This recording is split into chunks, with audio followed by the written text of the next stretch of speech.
recomeçar. A própria palavra já diz, né? Começar de novo.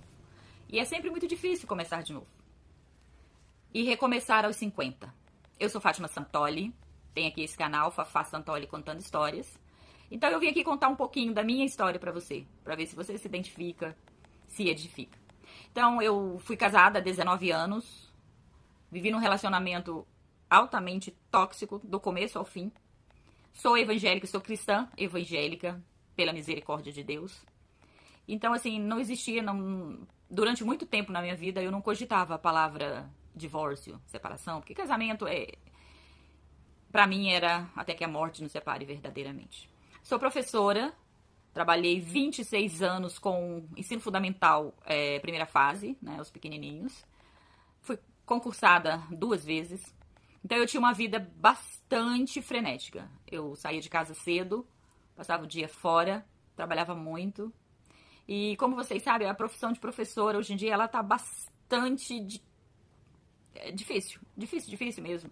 Os primeiros anos foram bons, eu gostava, então assim, mas os últimos 10 anos a coisa degringolou, então ficava muito complicado, as salas de aulas abarrotadas de crianças, cheia de direitos, nada de deveres. A gente como professor perdeu assim todo o apoio, né? Não tinha apoio de ninguém, nem da comunidade, nem dos governantes, nem de ninguém. Então era a gente mesmo na sala de aula lutando por tudo aquilo.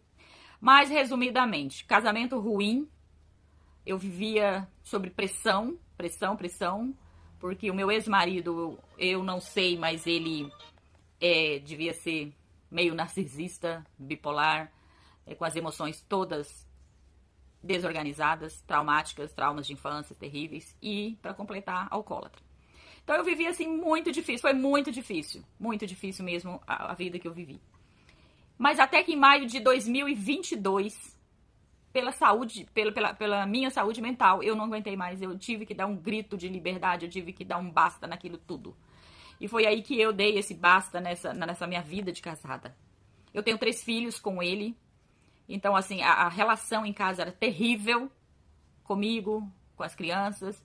Então, eu cheguei num ponto que o meu psicológico já não suportava mais tudo aquilo. Eu não conseguia ser mãe, eu não conseguia ser esposa, a esposa que eu achava que eu deveria ser, eu não conseguia ser a mãe que eu deveria ser. E, por fim, eu já não estava nem conseguindo ser a professora que eu deveria ser. Então, em maio de 2022, eu falei, chega. Dei o meu grito de liberdade. Eu tô, assim, tô resumindo bastante. E isso foi em maio, no começo de maio. Então, no final de maio, eu peguei Covid.